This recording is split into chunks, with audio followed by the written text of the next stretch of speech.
everything was going to be fine, just as it always had been on each of these trips. Wasn't it?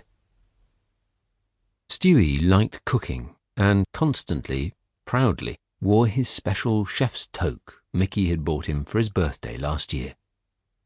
Mickey had planned to buy a chippy as close to Brighton seafront as he could afford, or in nearby Eastbourne or Worthing, where the prices were lower. But with the money he stood to make now, he'd be able to afford something actually on Brighton seafront, where the best earnings were to be made, and he had his eye on a business in a prime location near to the Palace Pier that had just come up for sale.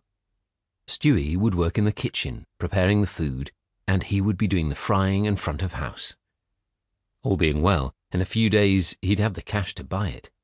He just had to get his load safely through customs and onto the open road. And then, happy days.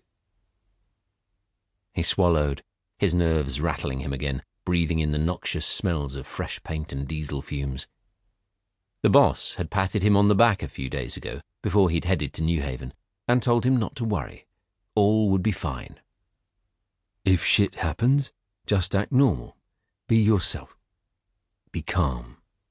Take a deep breath. Smile. Yep. You're lucky. So be lucky. The 18,000-ton yellow and white ship ploughed on through the stormy, angry swell of the English Channel, nearing the end of its 65 nautical-mile crossing from Dieppe. Ahead, finally, he could now start to make out the port and starboard leading lights of the deep-water channel between the Newhaven harbour moles, and beyond, spread out along the shore even more faintly, the lights of the town. A short while later, a tannoy announcement requested, "Will all drivers please return to your vehicles?" Starr took a final drag on his cigarette, his fifth or sixth of the voyage, tossed it overboard in a spray of sparks, and hurried through a heavy steel door back inside, into the relative warmth, where he made his way down the companionway stairs, following the signs to car deck A. No need to be nervous, he told himself yet again. He had all the correct papers, and everything had been planned with the military precision he had come to expect of the boss's organisation after nearly 16 years of working loyally for him. Well, pretty loyally. The boss had long ago told him this was always the best time of day to pass through customs, when the officers would be tired, at their lowest ebb. He glanced at his watch. All being well, he'd be home in 2 hours. Stewie would still be asleep, but when he woke, boy, would they celebrate. Oh, yes. He smiled. It was all going to be fine. Please, God. Chapter 2. Monday, the 26th of November. At 4:30 a.m., Clive Johnson sat in his uniform dark shirt with epaulets and black tie in the snug, glass-fronted office overlooking the cavernous, draughty customs shed at Sussex's Newhaven port. The Border Force officer was sipping horrible coffee and thinking about the beer festival at the Horsham Drill Hall next Saturday, the one light at the end of the tunnel of a long, dull week of almost fruitless night shifts and big disappointment among his team so far.